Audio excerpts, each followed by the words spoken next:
jockeys, dice fiends, welcome on in. It is Tuesday, and that means it is time for the Table Talk Show. I'm Kay. I am one of your co-hosts. I'm here with David. David, who the heck is you, and what the heck is we doing here? I am neck deep in TikTok drama. Oof. And let me tell you, it is both delightful and terrifying. But, and y'all be kind to your psychiatrist, is all I'm going to say. Yes. But no, hi, I'm David, and this is the Chaotic Wholesome Tuesday Table Talk Show, where every week we talk about TTRPG stuff. How to be a better GM, how to be a better player, how to be a better lizard. All with a focus on intersectionality and inclusivity so that everybody can have a good time. Gee, David, it's funny you say that. Are you looking at stream? Are you looking at the stream? Yes. Are you looking at stream? Yes. Yes. Because we have a gift from lizard, from Matt Mimics and Misfits.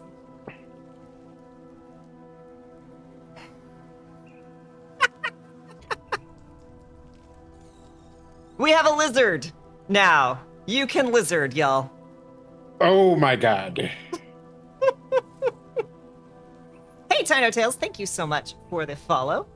Watching from a slightly dodgy connection on my phone. It's the opposite side of the country than normal. Ooh, well, thank you, as always, Lurking Rider, for hanging out. You are the absolute best. It's always a treat to see you. Lurking Rider is in the UK and stays up so ridiculously late to hang out with us. But as you all can see, David and I are not the only ones here today. So, unfortunately, no Weird Wilds War this week, so Friday I will not be playing Brandon. However, Saturday, David and I will be in full masquerade costumes going to the Labyrinth. I'm sure there will be pictures. I'm going to be an owl. It's been 3 years since I got to be an owl. I'm very excited. But there's going to be so many lizards happening this stream. I am elated. There's a counter. Anyway, continue. All right. Well, we have a very special guest here. We're going to be talking about art. Why art is important in the TTRPG space. Why you need it. How to get the art you want. So, please, tell us who the heck is you and what the heck do you do that got you here? I am Amihan. I use he, him pronouns just like the song. If you rolled your eyes, you shouldn't, because I think it's cool. He, him, they. All those are good. And I am a multimedia editor, TTRPG artist, but also yaoi enjoyer. So you'll find that on my profile too. And I do a lot of things in the tabletop space, but we're going to be focusing on art today. We'll be yapping about that. You know, we're supposed to talk about art, but you picked a particular interest. So now I have to now it is yaoi time. Who are your top 3 ships? My top 3. Oh my God. Mm-hmm. That is such a high pressure question. Right? It is, but it's the best question, I think. I will say I've been cycling through like my favorite pairings in like recent times, right? So I gotta say top 3 right now in this moment. Number 3, I'd probably have to go with like I'd stick with regular Naruto and Sasuke, you know, the OGs. I think I'm really feeling for number 2. I know they're not. I know I ship them more as a trio, but Trevor and Alucard from Castlevania, I really am a fan of. But I also want to include Sypha in there. But she watches. Yes, while she watches, exactly. That's part of the dynamic. So and like, and it's not like a cuck situation. She directs. She orchestrates. Yes, she's like no, put that there. Exactly. She's running the show, and they love it. And my number 1 right now is actually Elle and Light from Death Note. I'm having a Death Note phase again. It's like I love Death Note so one. much. I just watched and listened to the musical for the 3rd time. There's a musical? Me. Yes, there's a Death Note musical. I would love to info dump about it, but David, have you seen the live action Death Note movies? No, I've not seen the So I have them all. Oh my God. And I am going to be seeing you this weekend.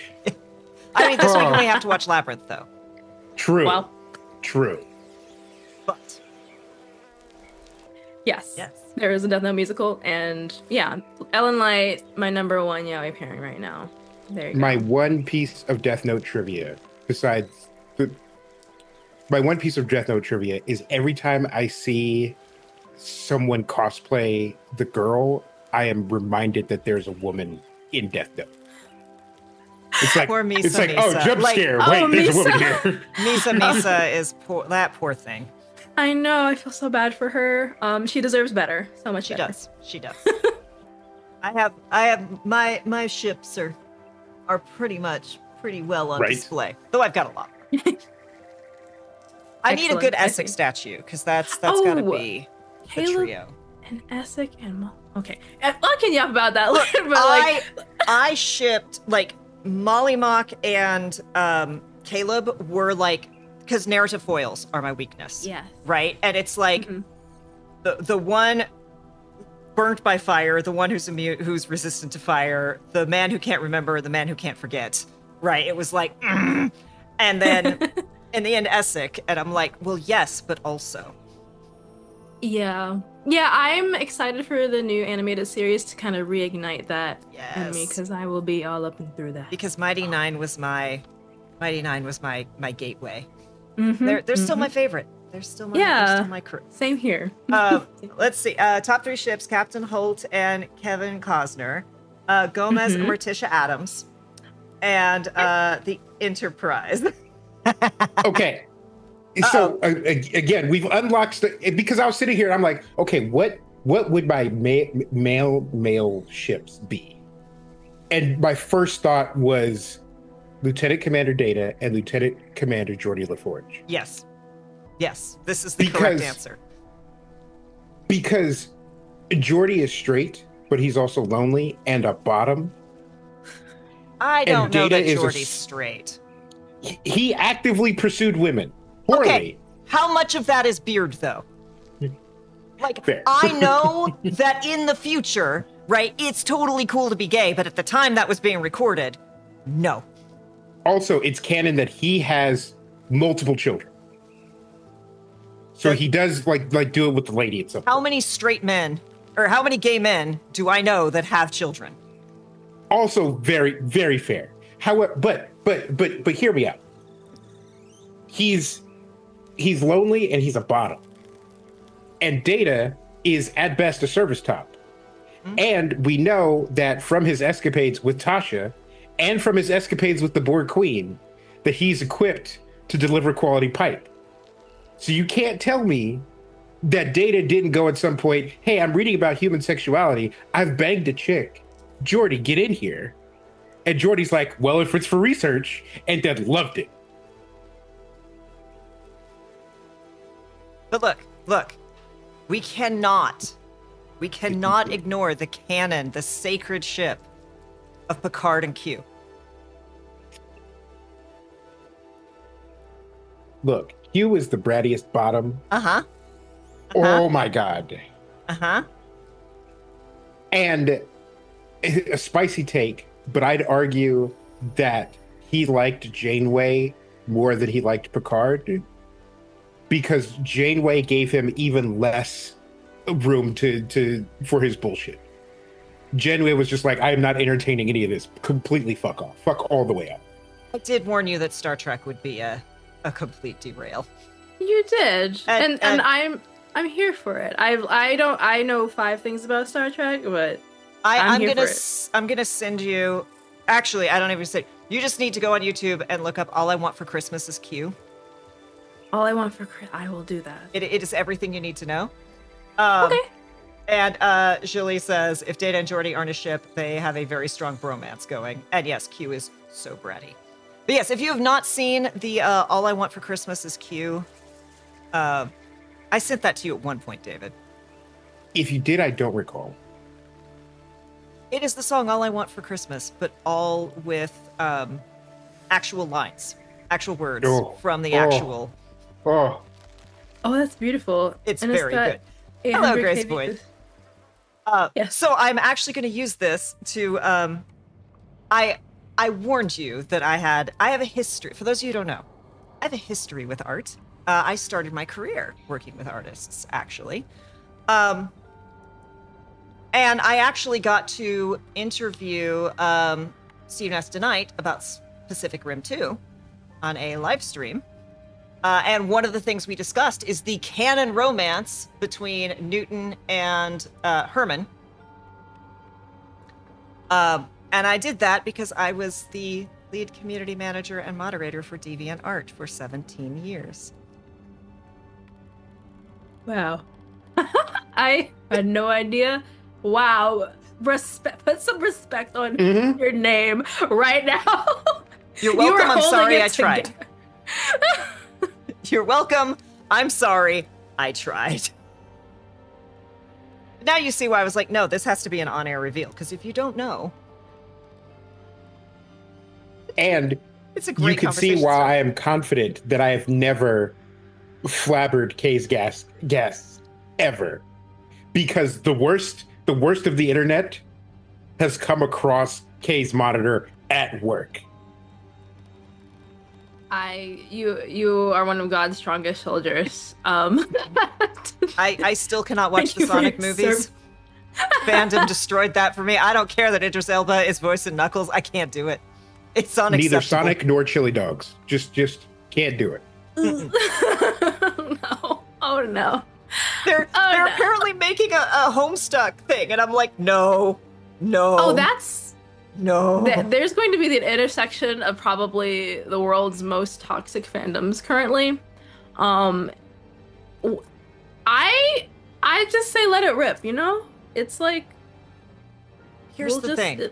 It's not even the toxic fandoms because I work in video games, right?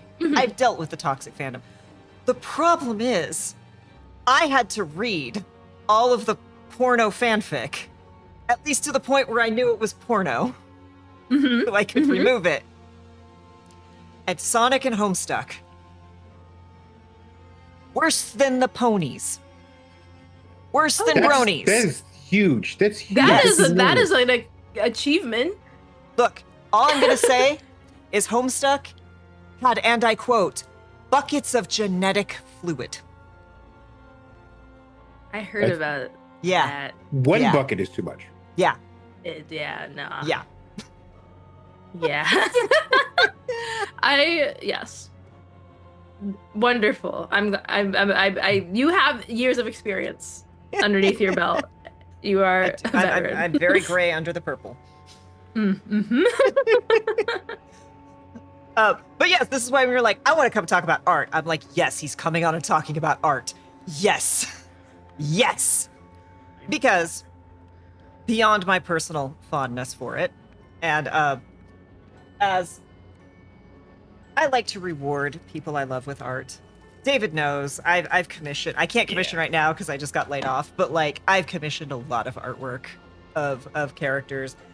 I'm in a long-running game, a horror game, that I've been in it for 3 years. My GM has been running it he's been running the setting for close to 17 years. This particular campaign, which I joined 3 years in, he's been running for at least 5 years. And I got to go to England earlier this year and see them all because every one of them is British except for me. I'm the only American in the group. So I got to go and actually meet them all after 3 years of playing horrible games together. And we surprised him with a calendar, which I like. Ooh. I did the cover for. Tiny. And we gave a whole talk of like, this is a thank you for all that you. And then he opens it, and the entire calendar is pinup of our I love horror that. game characters. That's It beautiful. I will attack people with art.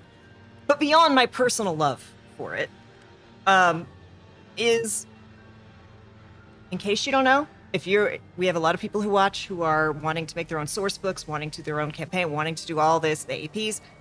If you are running a Kickstarter, art will make or break your Kickstarter. Amazing Kickstarters have not funded because they didn't have art, and horrible Kickstarters have funded because they had incredible art. the worst Kickstarter we'd ever heard of, that we had been approached to participate in rather rudely, had mind-meltingly incredible art.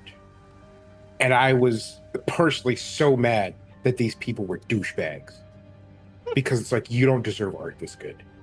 You can't be this much of a prick and have artists this good working for you.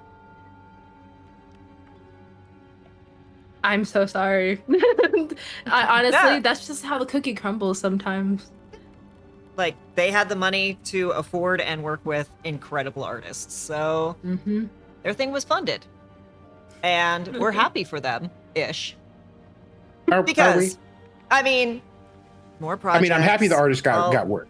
Yeah, artists got work, Right. you know, rising tides, boats, all of that. But, you know, we just didn't appreciate the personalities that they were celebrating.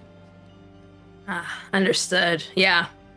That can definitely make or break so much. But yes, so all of that is set up for this is a very important conversation. If you are wanting to do a Kickstarter, if you're wanting to do your own book, TTRPG book, hey Matt, it's live. David will you'll have to watch the VOD because David got the reveal. Is it not shown? Where is it? Where is it? Okay, well, Lizard is apparently being grumpy, which is a Oh problem. no. Oh no. Because we need it. But it went off. Went off the first time, I can assure you of that. But yes, while I figure out why Lizard is not behaving, tell us, please, talk to us about working with artists. As an artist, I know some of these answers, but I don't want to talk. I want you to tell us, and then I can go, yes, and here's my backup. Please. Yeah. Thank you. I'll yap about it. And I think you said this at the beginning, something similar to it, but like art is the first thing somebody sees when somebody makes an advertisement. It took an artist to make these layouts, to see the art that you see right now. It took art to make the font you see. Art is everywhere with those for those with eyes to see, as the saying goes. And artists are unfortunately some of the most, I guess, like underappreciated, disrespected, and underpaid people ever. Not just in tabletops, but ever. And I know you're like if you're new to this, you're like, that can't be true, but it is, and it's a lot of people. I'm here to kind of be a little bit more candid about some things because a lot of people are sort of afraid to say, or rather, there's not really been many spaces for artists to kind of voice their concerns outside of like a handful of viral posts that you might see on like Twitter maybe. But art sells the product.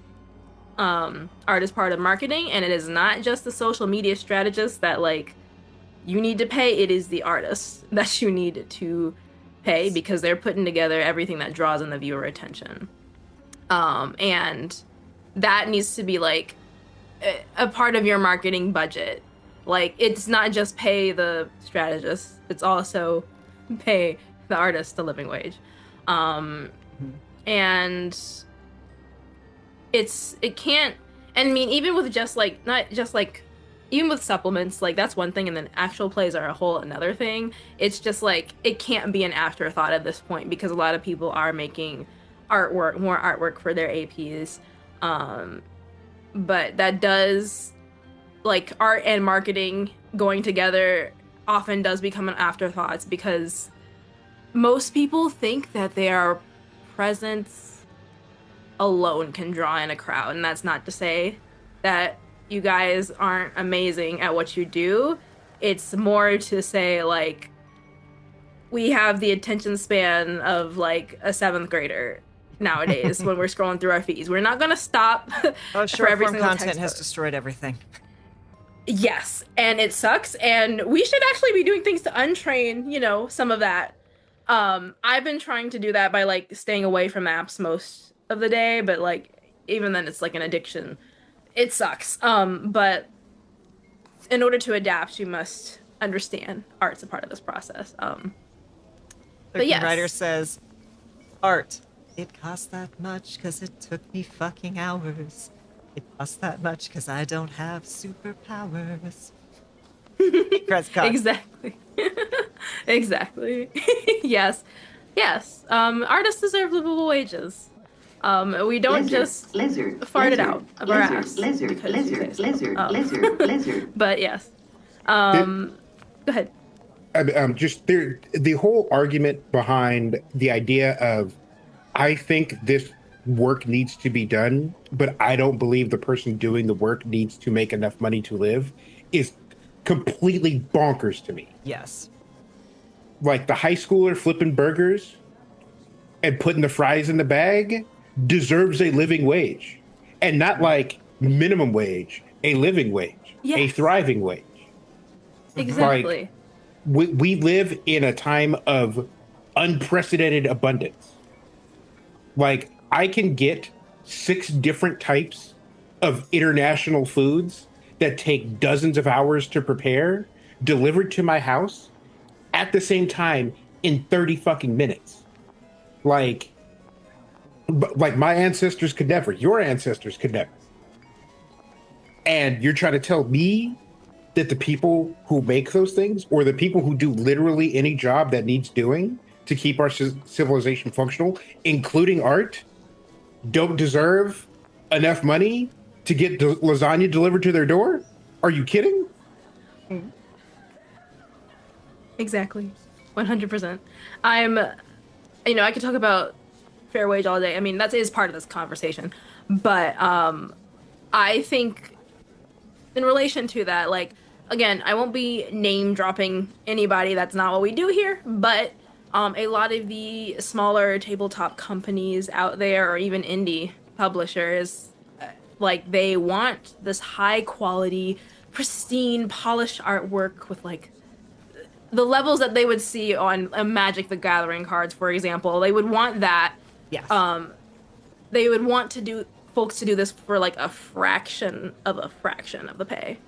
And a lot of times they have ended up getting away with it because there are many artists that don't kind of understand how it works.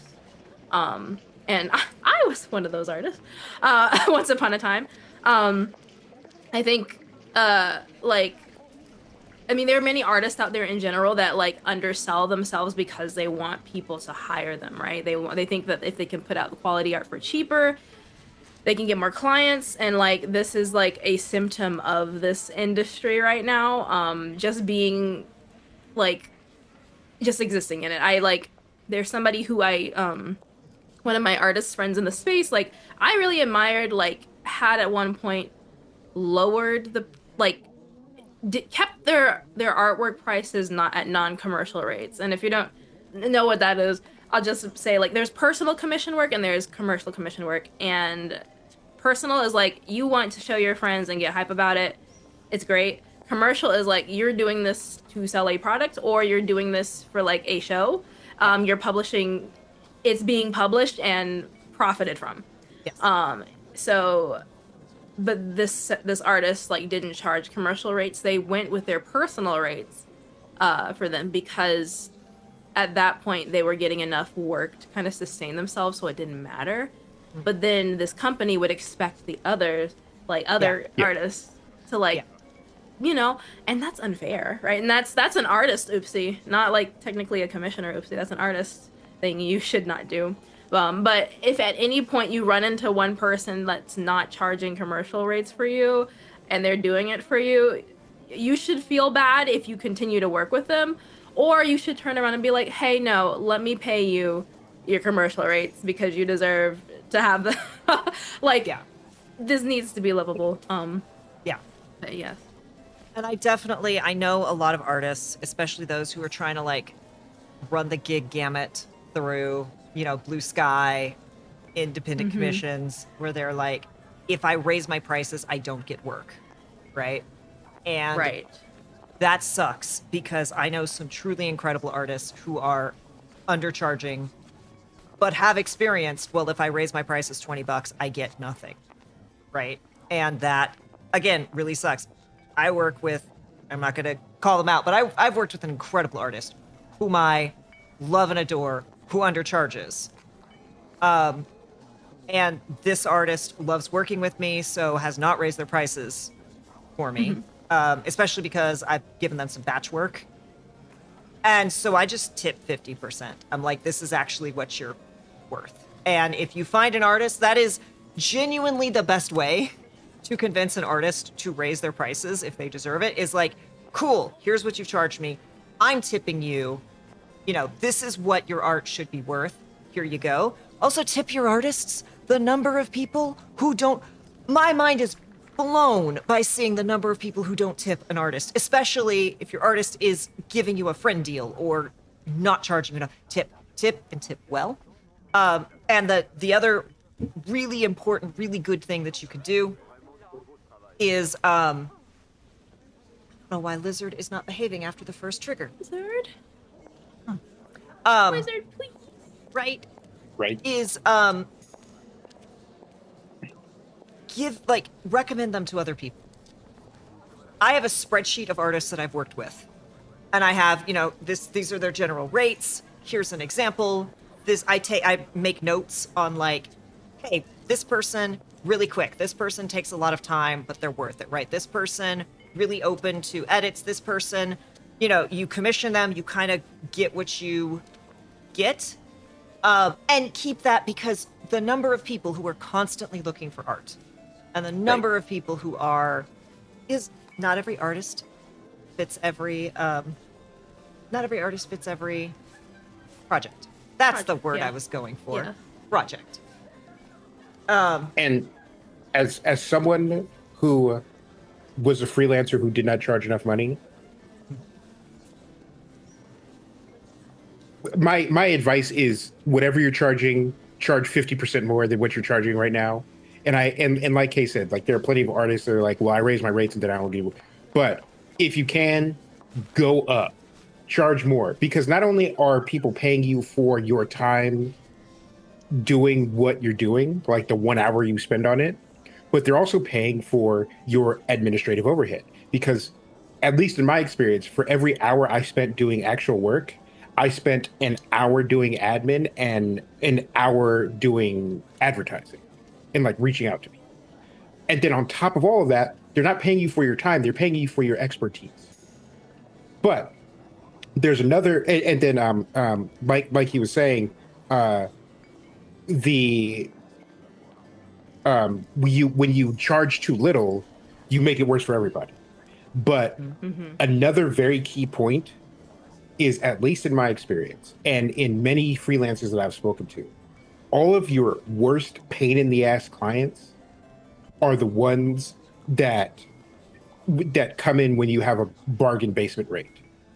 Like if they do not think that what you're doing is worth the money that you're charging, and like they try to talk you down, or you're running like a discount or whatever.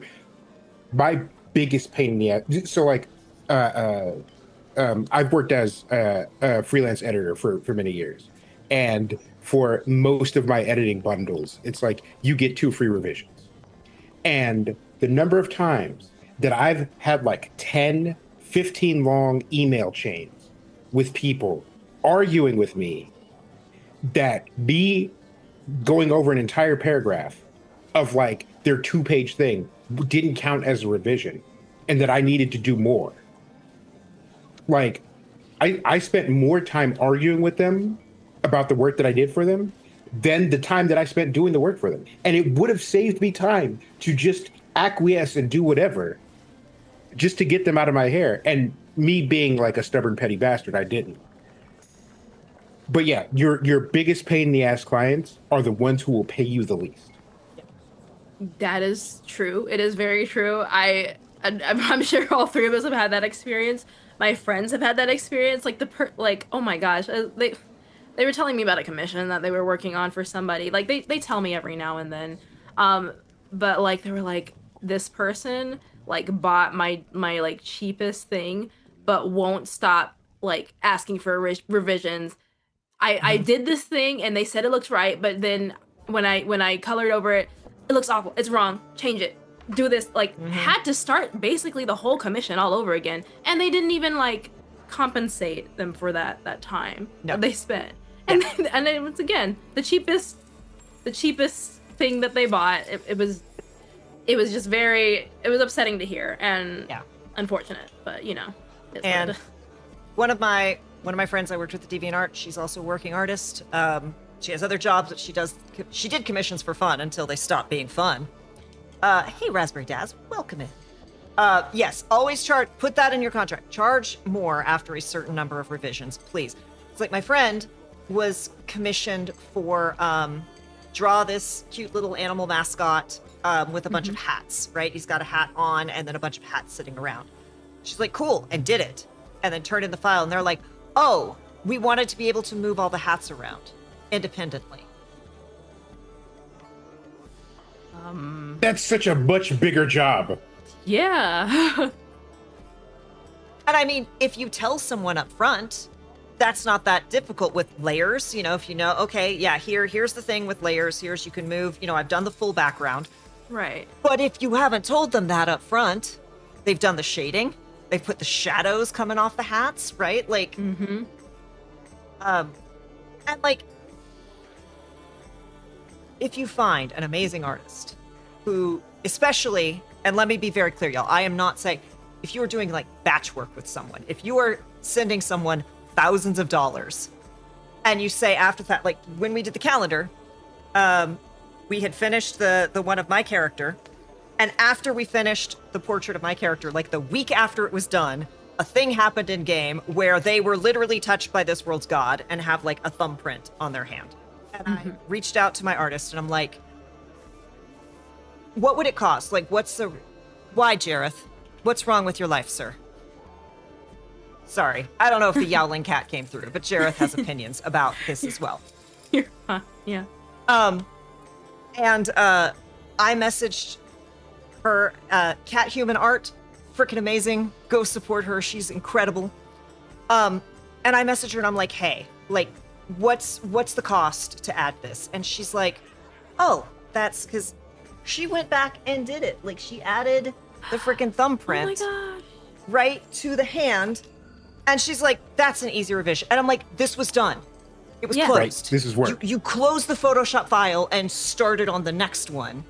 Like, and again, it was one of those cases where she's like, no, it's fine. Like, we're doing, this was no big deal. And I'm like, I'm still going to throw a little extra on the tip for the next one because your time is worth it. Like, I understand that batch work is being done, but also just, yes, Jareth says pay your artists. Exactly. Yeah, I think the contract thing you mentioned, and that'll lead me to my first like nightmare story. But like the contract thing is super important. If you're an artist, please like try to draft up some sort of contract, please, at least, or like some sort of terms of service that they have to agree to before engaging in any sort of like professional work with you, because if you don't have a contract, that will like just give them room to basically do whatever they want to you, and they can get away with it with no consequences. Yes. So I'll talk about an incident that happened to me, and again, leaving out names. Again, everybody learned, it's fine. But producer for a show that I was going to be on was like asking for artists to be able to bring, you know, their concept to life, and they like put out an open call, which I will put a pin in open call artisting on social media, and we'll come back to that. Yes. But especially contest. Yeah. But at this point it was like 5-ish months until like the show would be live streamed. And this project was being funded by TTRPG company here. And I recommended a friend's artwork to this producer, and they ended up wanting to hire my friend because it fit the vibes pretty well. But the problem, unfortunately, was that they looked at their personal commercial rates, not thinking about like what that would entail. And they sort of just like this producer wasn't excellent at communicating at the time. So it's kind of like they took a glance at their page. They're like, I want to work with this person. Great. A producer makes an inquiry to my friend. My friend expresses interest, and the producer's like, awesome. I'm going to go pitch this now to the company, because they're going to be a sponsor, and sponsorship's cool, awesome. But note that my friend was not hired yet. They had just been asked if they were interested and added to a pitch. A month passes, no communication from the producer. Another month passes, and at this point, communicate. Yeah, communicate. Yeah. Either whichever side of you. I had to stop working with an artist because they just didn't. I didn't hear from them for months. And of course, the moment I reached out to another artist and was like, okay, this artist ghosted me. I feel really bad. We didn't know you at the time. You would have been our first choice had we seen your art before, but we'd love to hire you. The day after I sent that email, the original artist replied. wow. Yikes. Sorry. So sorry. No, it's okay. That's crazy. I'm so sorry you went through that. I just felt bad that this artist was like, yes, I've got this coming in. And it was like, Yeah, it's communication would help, like every step of the way. Like you could say whatever is happening in your life. I get it. I understand. And if it takes extra time, like, fine.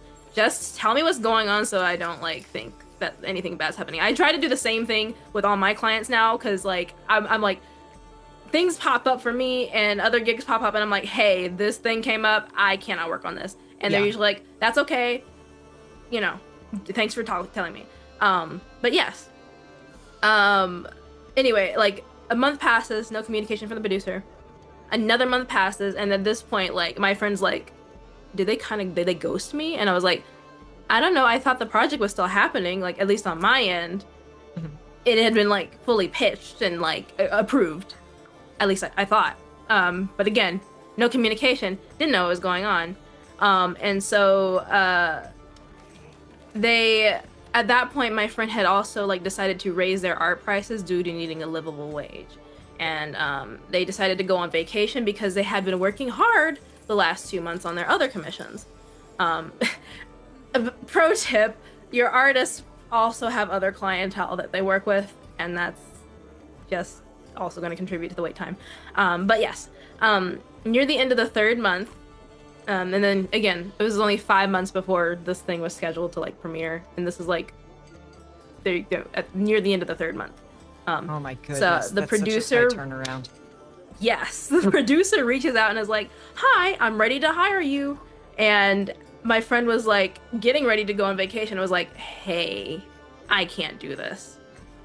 I know that you are like only barely 2 months away, but I cannot do this for the level of work and the level of finish. I was ready to go when you first contacted me. They didn't know there was a pitch, like they didn't know about the process, and it wasn't being communicated." Yeah. And so about deadlines, if you have like an actual live play streaming happen, the 2 months is probably not going to be enough time for 6 portraits of your characters if you're going to have them all in assets and have them with a graphic designer, because then the graphic designer is going to have to wait for the art. It's like a chain reaction here, and you can't set things up, you know what I mean? So like if you have an idea for an actual play, you like have things together, and make sure like you're doing stuff months ahead of schedule, because and keep the artists in mind. Communicate your timeline, because like if you tell an artist, hey, I need 6 portraits in 2 months, some artists can do that. They're just going to charge you more. Right. Exactly. As they should. Yes. As they should. Yes. Yeah, 100%. I felt like you talking to me there. I was like, ooh, I should. Anyway, but like, but yes, like I know some people think, oh, like artists, I mean, 2 months is enough time to draw 6 pictures. It's not just about drawing it. It's also about the people playing the game. You have to communicate with 6 different people Be like, hey, does your character look like this? What are they wearing? What is their race? Do they have Yeah. accessories? Making What's your their, expression. what's their attitude, right? And then you sketch it, and it's Exactly. like, oh, well, I kind of thought, like, no, it's Exactly. And like I think the smooth like these there's just a lot more work to it, and for the level of finish, like again, my friend's very talented, did like painterly style like rendering. So it would take a long time. Unfortunately, they couldn't do it, and it was 2 months out, and I was like, and they were not going to be able to find an artist in time, and since I was on the project already, I was like, I will do this for the money because you need somebody to do it. And I was kind of like, at that point, I really wanted it to work because I believed in the show. I was just kind of like, this sucks, this was a big mistake, but I will do this, and I will do not the least amount of work. I wasn't going to have it as rendered as my friend would have had, but I still did my best. you do what's the thing of like, you can have it fast and cheap, but not quality. You can have it quality and fast, but not cheap. Yes, exactly. But at the time, it was like 7 weeks until the premiere date, and I had to do 6 portraits and have them ready for like the graphic. It was just like wild. The art was fine. I'd say it was fine. It still looked pretty good, I think, for the final product, but like that was like still a lot of work to do, considering I had a real life job to pay the bills. That's a lot of pressure. Yes. But yes, like you said earlier, communicate and have a budget in mind, have a timeline in mind, and like when you work with your artist, like all these things need to be thought of. It's not just like, okay, draw the art and then it's out there. It's also pet peeve. If you reach out to an artist, look, I am from, David knows, I'm from the school of like, if you have to ask how much it costs, you can't afford it, right? So I am very hesitant to reach out to artists who don't have their prices listed, because I know how much art should be worth. Yes. And I'm like, But if you do reach out to an artist and they quote you something that you can't afford, say thank you very much and walk away. Yeah. Don't ask why you charge down. so much. Don't say, I don't think it's worth it. Don't do that stuff. But I've seen it way too often, especially at conventions. That's even worse. Like just in person, just trying to haggle with some that's like made me never want to table ever, like in any way, shape, or form. But yes, you're right. A different friend, like someone in the TTRPG sphere, like reached out to this friend of mine and was like, basically ended up stringing them along for months, like with like, hey, I can pay you this for, then other projects, and was like really uncommunicative and like borderline unprofessional in a lot of like their emails and like communication exchange. But then the second that my friend communicated their rates, they were ghosted. And when I think that's like a different, like, was one thing to argue and hassle, which is still bad, but like also ghosting entirely, like at least say sorry, no, I can't pay you that much, I'm sorry, but yes. And I mean, even just, hey, thank you, I'm looking for, like, I'm gonna see if I can budget this, but right now I can't. Yeah. And artists are starting to face a problem that I've faced my whole career as working with the words, because I had a client.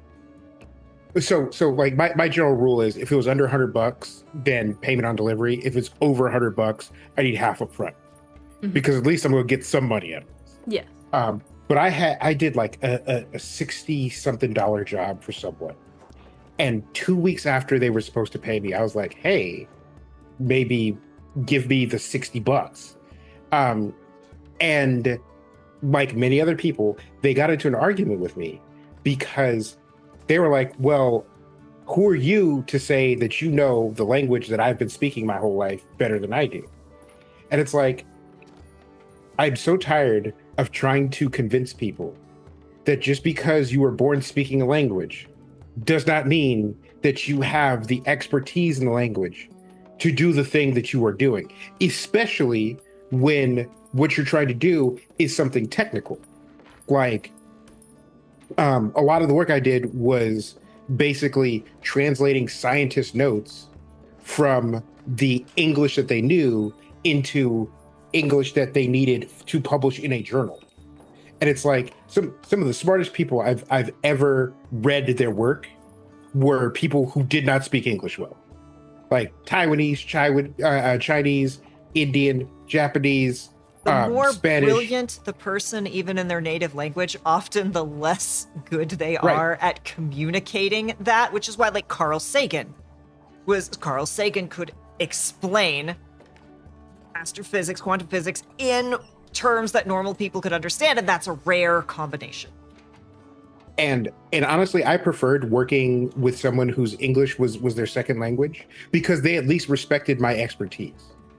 But now with the rise of AI art, and I really with the rise of AI media, there are going to be people who tell you as an artist, why should I pay you when I can get an AI to do it for me?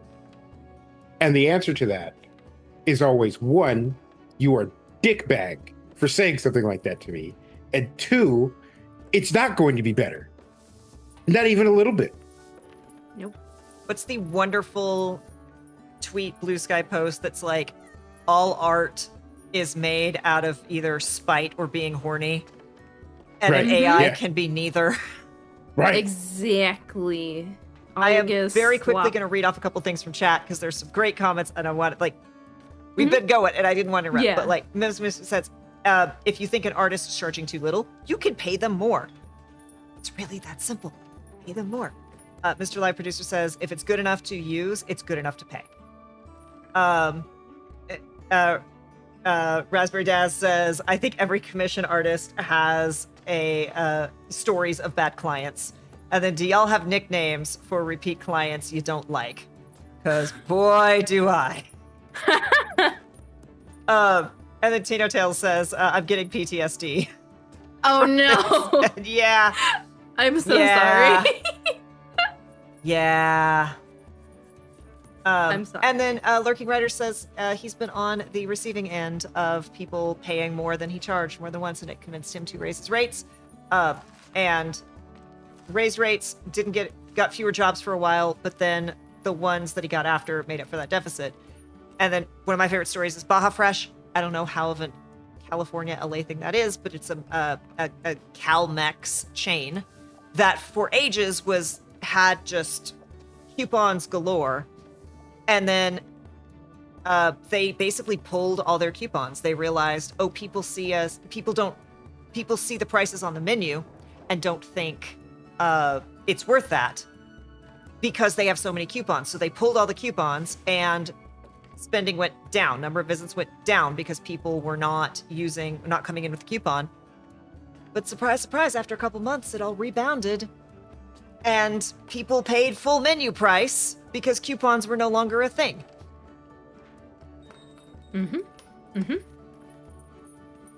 Yeah, Raspberry Daz says, I don't shame artists to talk them down from charging what they're worth.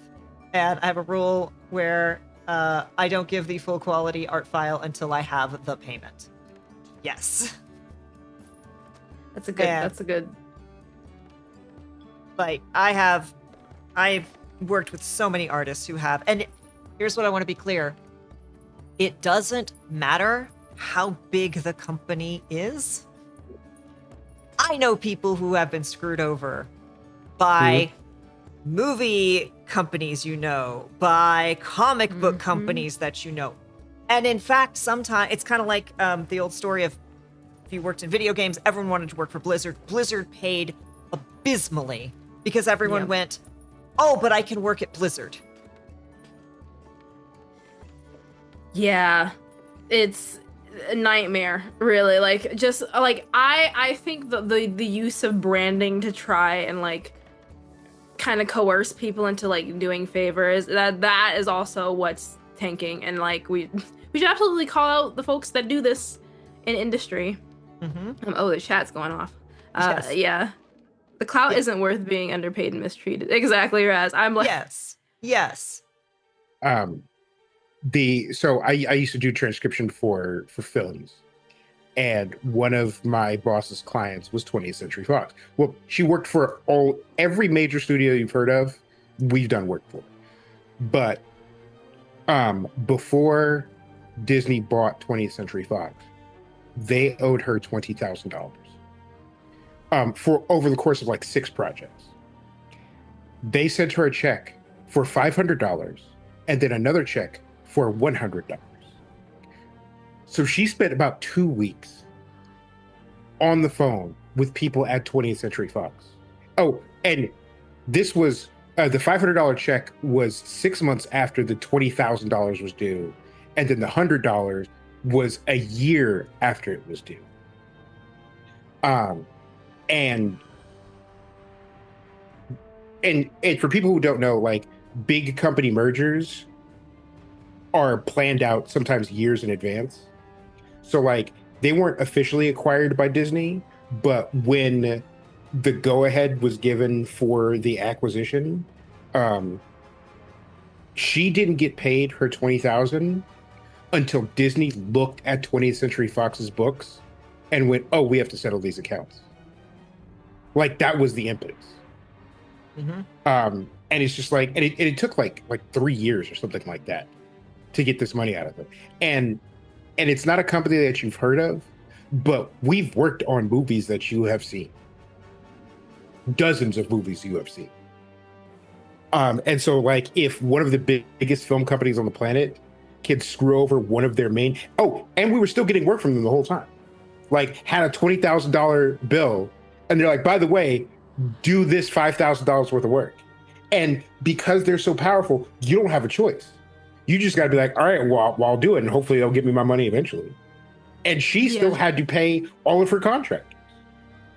So she was at one point, like 15 years ago, she was $100,000 in debt because the studios weren't paying her.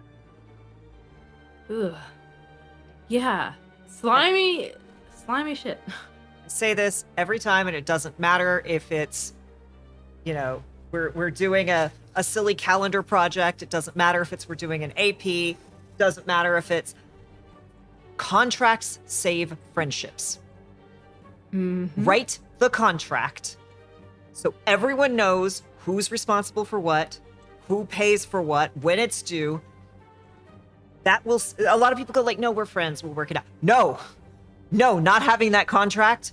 And if you have to have a contract with your friend, have contracts with people you don't know. Exactly. Yeah. It is what it is. Like, I mean, terms of service I have on my commissions are what they are for everybody. You have to, like, if you're agreeing to them, and I don't know, it's like it really does help to have, what do we do if the XYZ happens in general. So yes. I mean, if anything, even if you don't feel like you need to do it, please do it. If you're an artist, even if you're not an artist, you should have it like some sort of contract drawn up. Rex says, I had a coworker who had this person has not paid me backup homepage for their web work. Since he was paying for the hosting, the cheap people either had to pay or be outed. Ooh, I like that. The little public tomato throwing stand for them. Yes, that's great. I had one client who were super appreciative of the first job I did for them. The second job up front, I explained they needed someone else to do things first, or my part of things would essentially be useless / not up to the standard they wanted. Was told they still wanted me to do the work. Job was done, got paid, then got harangued about the result not being perfect. Needless to say, I never worked with them again and warned others about them in the future. Yeah. Oh, that reminds me of the most important lesson I learned in freelancing. Fire your clients. Like every 6 months, every year, look at like your last clients and whatever the bottom 20% of them, fire it. Because this relationship works both ways. Like, yeah, you get their money, but they get your labor. They get your time, they get your energy.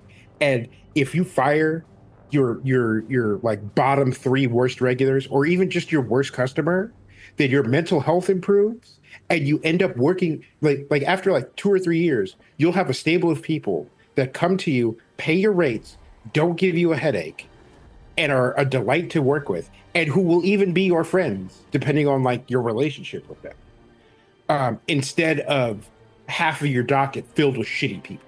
Yeah. 100. I think a positive example here of a good work within the space, I think, at least from what I know, my friend, and I will name drop them because he is an excellent artist, Coffee Bard. Like Coffee Bard, that just the however you think it would be spelled, it is exactly how it is spelled. If you go to their social media, you will see their artwork.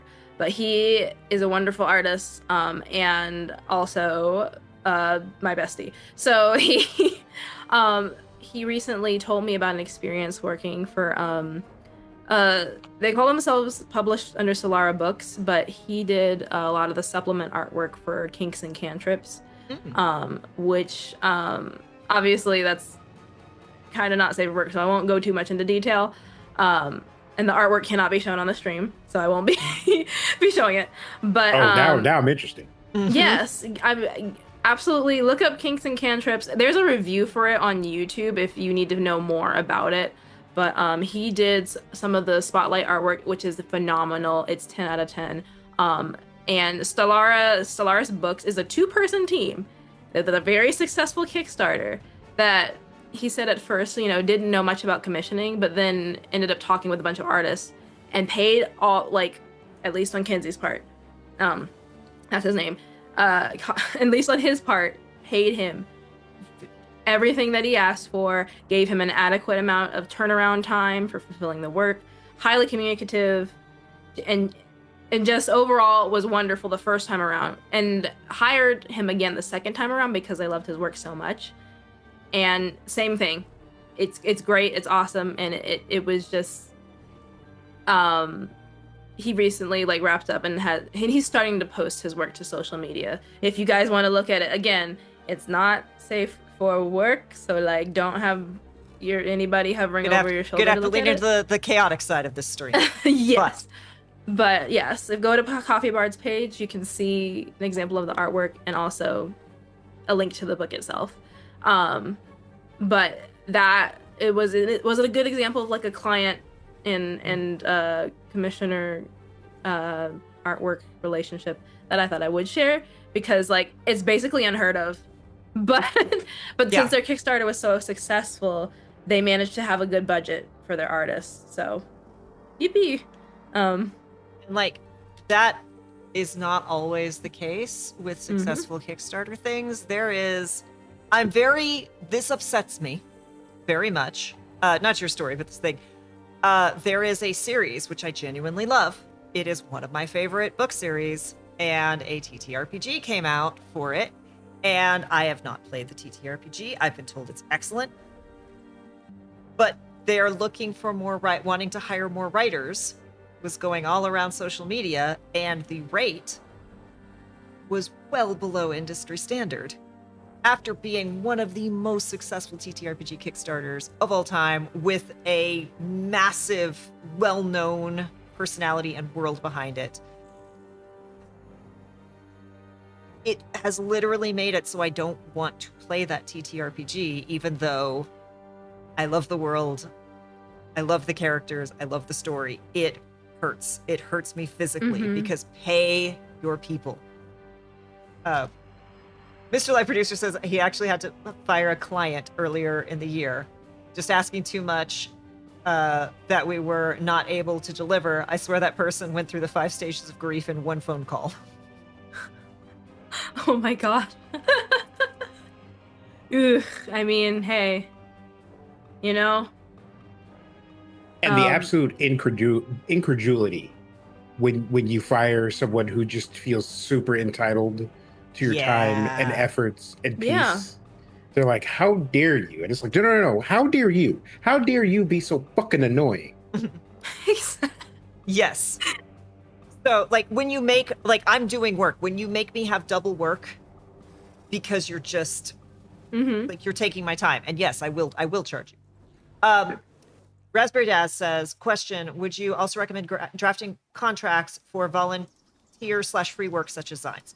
Look, I have put together previously, like, I do contracts for when we do APs, if only for, like, I have the right to use your image in promotional stuff, right? You know, I will let you approve, you know, you absolutely get to approve stuff, but, like, I need the right to be able to use your likeness so that I can keep the VODs up, things like that. With things like Zines and we'll get into open call because this is a nice little segue into open call. But, like, if you're doing a community project, right? It doesn't, like, there needs to be a contract in that, like, yes, you understand that if you submit, this will be printed. It will be sold. What is the percentage you're getting? If you're getting anything, you know, is this a free Zine? I still need the right to be able to distribute this because, you know, if it is, things happen. There's fallouts, right? Also, it's always good to put in a nice little clause of, like, hey, so yeah, we'd love to have, if you submit, we'd love to have your work. We'd love to have it featured. If you do something bad, if you do a really big racism, if you are outed as a sexual predator, I reserve the right to remove your stuff from that collection because I don't want to be associated with your ass no more. Exactly. Yeah. That is also valid. It's also really important to, like, state very, very clearly, even if it's not a contract, somewhere that you can visibly point to of, like, hey, the due date is this date. If your stuff isn't in here by this date, you don't get to be in the Zine. Right? If we're looking to print this and you send me files that are at 72 DPI, doesn't matter how pretty the art is, you don't get to be part of it, right? Like, you need to make sure all of that is clear. And with things like Zines, especially free ones, it doesn't necessarily, I think it's Zines, it doesn't necessarily need to be contract unless there's printing, revenue split, all of that. But you do need something very clear to point to because someone is going to be a diva somewhere. Yes. I won't talk too much longer on it with the zines. But, like, you can compare. I guess you could compare indie TTRPGs to, like, zines in a way, but, like, they are not the same thing. Like, zines can manage, you know, the lower pay that they get because, like, the artists are all knowingly collaborating together on a project, and they usually receive, like, the free physical materials in return and, like, artistic freedom above all because they're collaborating on a common theme. So it's a bit different. I think when money is involved, absolutely try to have something in a contract form, because it, like, I mean, like Kay said, someone might drop the ball somewhere. There have been a handful of successful zines that have been great, that I've, like, both bought and, like, heard of, but, like, there are horror stories, and I'm sure you know of certain horror stories. I mean, one of the most popular ones is somebody who made a Persona 5 zine with people, and obviously it was probably so poorly run that they managed to get away with stealing $30,000 and spending it all on Genshin Impact. And Yo. yes, that's 30,000 whole dollars. And, you know, without a contract, without, like, any sort of legal repercussions, somebody could just get away with doing that, and this person got away with doing that. And with contracts, you have grounds to be like, give me my money back now. Yes. Yeah, it's good to have with money's involved. If money isn't involved, probably not necessary, but, you know. Yes. I can't even fathom a video game that I would pay $30,000 for. Look, the Horse Girls game is, you know, I don't know if y'all can hear Gilmore purring, but he is all up on the microphone. Aww. But yeah, but like also, you know, if money isn't involved, but there's still usefulness of, you know, these are the Wow. expectations. This is what it has to be, right? Because you'll be like, okay, we're printing this thing and it's got to be this size, and someone will send you the wrong size and be outraged that they're not included, right? And so you do have to be kind of loud about this. Gilmore is so demanding today. I will. I hope that answers your question. Like, again, even with stuff like where we don't expect to make money, I will often do a contract just so everyone knows. Like, even if money is about who does what does things have to be there by? If the ball is dropped, because again, that's what saves friendships. Because, like, yeah, I can do that, and then you get laid off. You have to move, right? That falls through. And then it becomes a whole fight, right? And if it's written there and it's very clear who's responsible for what, someone can go, hey, you're moving. Can you still do this? Like, that makes a really big difference. Like I said, contracts save friendships. Yes. Like, I come from the part of the world where we say good fences make good neighbors. And as Rex said earlier, good contracts make good friends. Excellent. Yeah. Oh, You wanted to you talk have a about... topic. If you have a topic, otherwise I'm going to pivot us to another topic. But you've got a topic. Say a thing. Just really quickly before we move on to the open call stuff. There's this other thing that happens, and this is like a kind of smaller, I guess, on the scale of things, but like something, sometimes a lot of like, I have had experiences with a person, and other people have in the space too, where this person kind of cold emailed them and like was like, "Hey, I want to commission you for this, and that for this TTRPG supplement. Job 6 full original character. Just make up character, just design characters for me. And then you're like, okay, that's a big job. The payment is royalties, right? Which royalties is going to be $0 if it sells, nothing if it doesn't sell. So like you know, being paid royalties is not a good promise of anything at all, ever, because that could be a lot of free labor that you do for shit. Which this person then proceeded to kind of like info dump in this person's inbox, like unsolicited about their little supplement. I don't know, it just kind of being overly forward, you know, crossing boundaries. Because you said something about fences, and it reminded me, like, just kind of like overstepping boundaries to try and attempt to like warm you up to the concept of doing art for essentially free.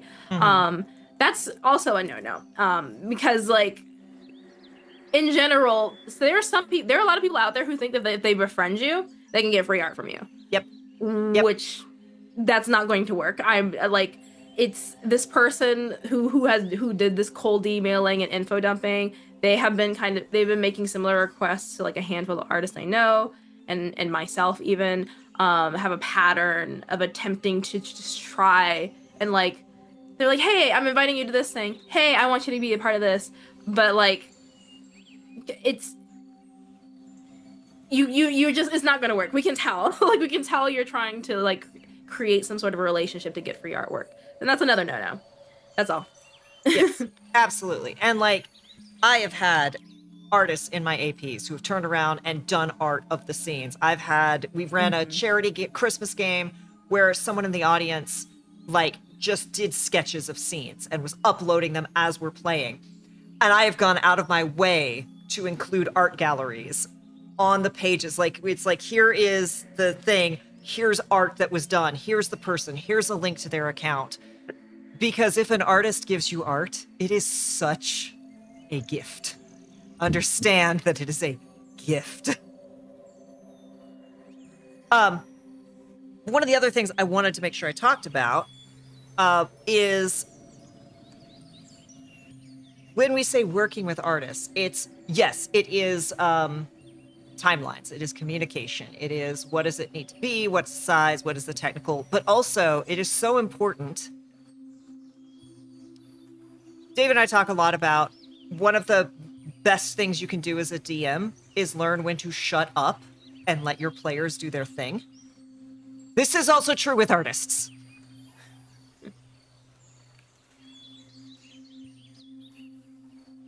So, yeah, like I have one of my goals is I want to have funds so that I can like find artists that I like and be like, cool. This is the setting, right? This is kind of what we're after. This is the vibe. Here is an amount of money. Draw whatever you think. I promise you, you will get better art the more freedom you give your artists. And that's not to say, draw my TTRPG character, here's their description, and then they draw something that looks nothing like that. That's not what I'm talking about. But like, someone was talking about they were hiring someone to design a map, right? To draw a map for their game, their dungeon. And they just kind of let the artist go. And the artist turned around and put some really cool details in that was not part of the plan for the dungeon. But now was, because it was so cool and it was something the commissioner would have never thought of. Literally, And- Kay made a map for me.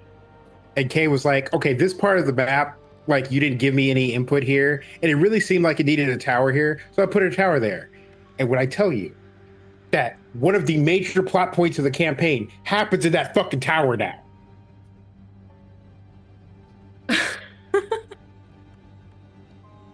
I think that you're absolutely right. I'm sorry. I was trying to like I was paying attention to the chat because I just saw let Chat's them great. cook. Yes. Yes. Yeah. Yeah.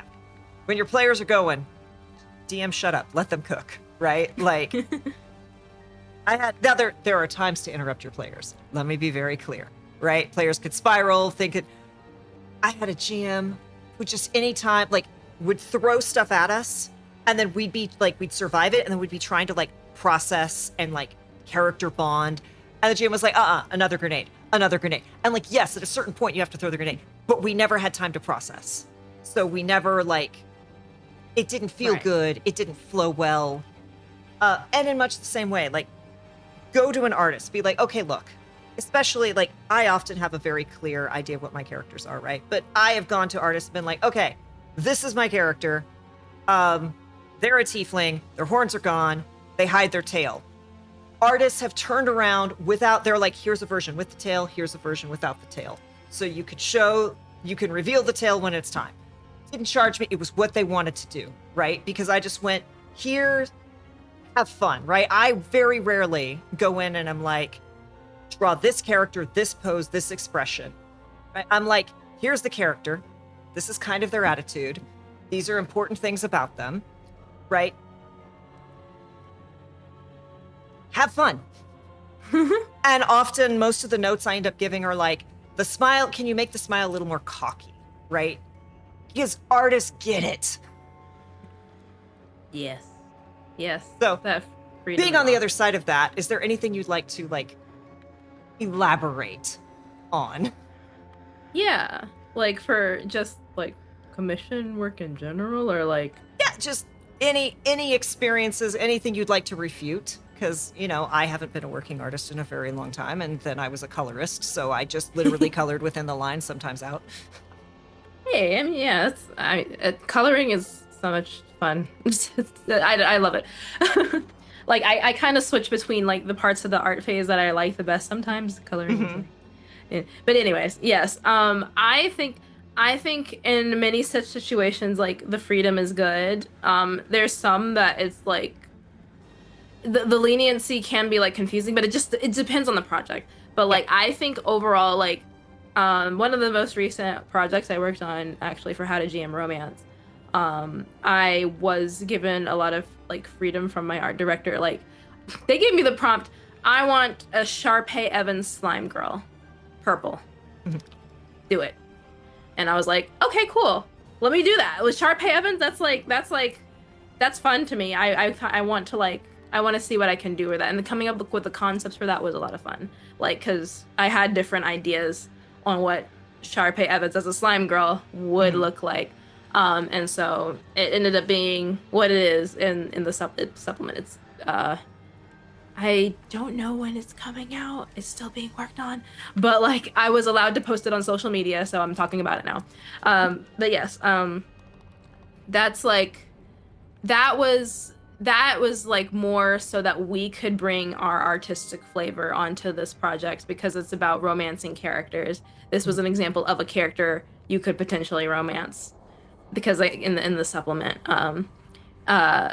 So with something like that, you could be like, okay, I can draw a character I find attractive with this theme and have fun with it, and it made it a lot more fun to do versus like, I guess it depends on like if somebody I thrive off of more details actually if because I put it in my commission form. I'm like, okay, example poses, give me the wardrobe, give me facial references, all these things, and like tell me about their personalities so that like Yeah. I just want to do it's not that I want to do the least amount of work as possible. It's more like I get frustrated when I get confused about like I'm like, okay, well, what's the person's character? What is the character's personality? Yeah. What expression should they be making? The pose? I have to go look up references for poses now and imagine what pose. And so like it's like I don't live in your brain, so just like the more you tell me about your Blorbo, the better of a job I can do the first time around. And Love then that Blorbo has become a term. By the yes, way. it's my favorite term. I'm maximizing Blorbonomy, as I like to say. It's my favorite. David knows too much detail, too much background is never. It's never been a problem. Yeah, it was only a 30-page document. Look, in my defense, it was 30 pages Google Docs with images inserted, and you know how Google Docs loves to mess up. Yeah. Yes. And of course I give Kay a hard time, but two of my NPCs I have like I want to say 6,000 words a piece in terms of like backstory about them that no one will ever know or learn about, just because. Beautiful. But yeah, like the other thing about being like specific is you don't want to waste a bunch of time and energy making something that your client doesn't like. Like ultimately you want to turn out work that they enjoy. And so it's like, give me what I need to make the thing that you want. Because if you don't tell me, then I'm going to make something that you don't want. And I've wasted both of our times. And I also didn't frame this very well because yes, it's really good to get out of the artist's way, but also, yes, give guidance. I am super fortunate in that most of the time I've already got a gallery of art of this character for people to reference. And like, here's way too much info about them. Here's the personality. And just kind of go, There you go. But yes, written descriptions are great if you are the wordy type. But even y'all, don't use AI. Don't AI generate that crap. There is what's the doll maker site? The Oh yes, doll make Pick Crew. P-Crew. Go to P-Crew. You can find a fantasy generator, a demon generator. Yes, P-Crew. The number of artists that I've gone, here are 3 P-Crew images, and they're like, great, done. That's all I needed. Give some kind of visibility. Hero Forge is also, if you like Hero Forge, especially for TTRPG stuff, that can be very useful. Like, throw together something. And even if it's like, okay, this character from this show, but this color palette, right? Like, give that. I had a character who had shaggy blonde hair that I decided, okay, they're changing their look and they're growing it out. And I had the art that I had of that character, and then I had a character from one of the cowboy shows on Netflix with the longer hair. So it's like, this is kind of the link, this is kind of how it's done. Just like, not the face, not anything, but this is the hair. Artists are like, great. That. Yes, beautiful. I I'm sorry, I was looking at the chat real quick. Chat is flying. We love Yeah, y'all. it is. Yeah, mood boards, a lot of art. My brain does not work with mood boards, but that's me as a commissioner. But I know artists who love. I follow an artist who does commissions where she's just put together a mood board and is like, pick a mood board, give me a little bit about what you want the character to be, and I will design you a character based off that mood board and your input. It's really cool. She comes up with really cool stuff. That is cool. Please do not apologize. We love you for yapping, Raspberry. Yeah. I think when it comes to like working on people's characters, if I have enough information to where like I can like a playlist, for example, sometimes that's like one of the most creative ones because I think music also helps me create. If I can like imagine like a little AMV of your character, that's when I know I have it like when I have the concept on lock. So yeah.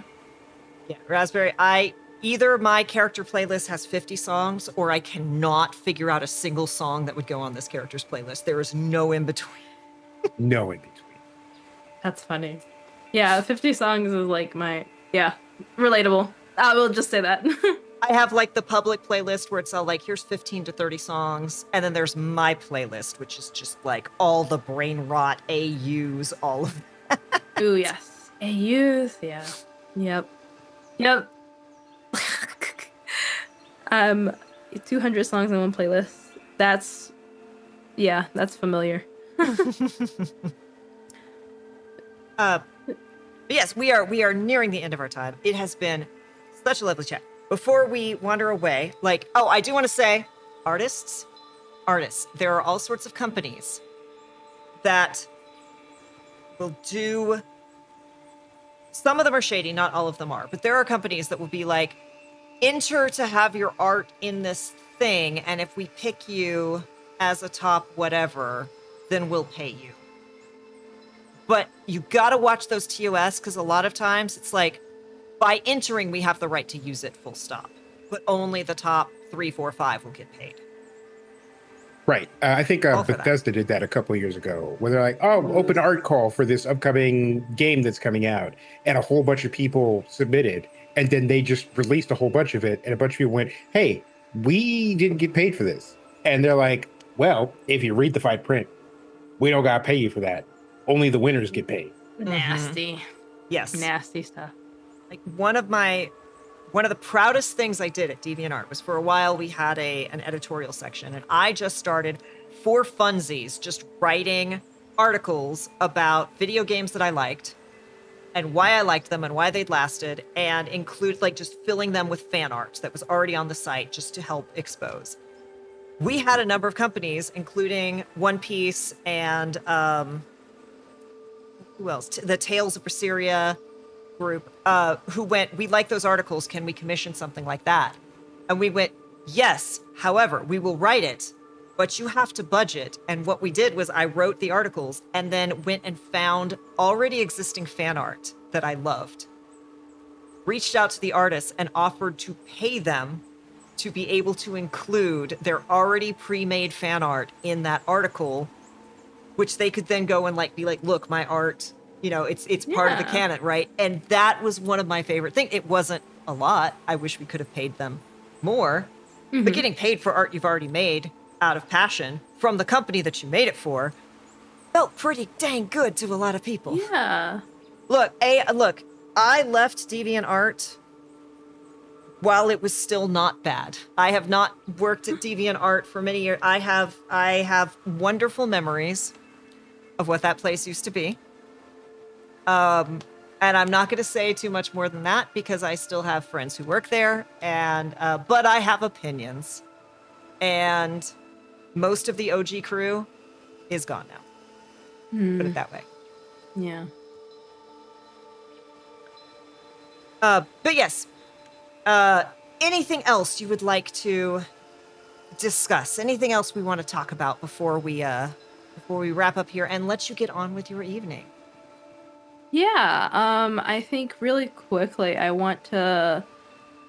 actually want to talk about something I I think is on the artist horizon.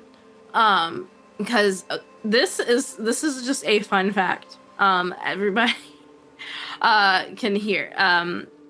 So last year I met Taylor Moore from Worlds Beyond Number, and I got to have a chat with him about his stuff, and also got to talk about my animatics for Capricious Providence, which is basically my passion project thingy-mabob AP audio drama, whatever. I don't know.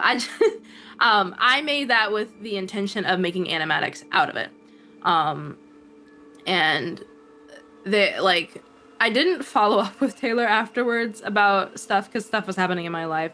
But like months and months and months later, Worlds Beyond Number started publishing animatics.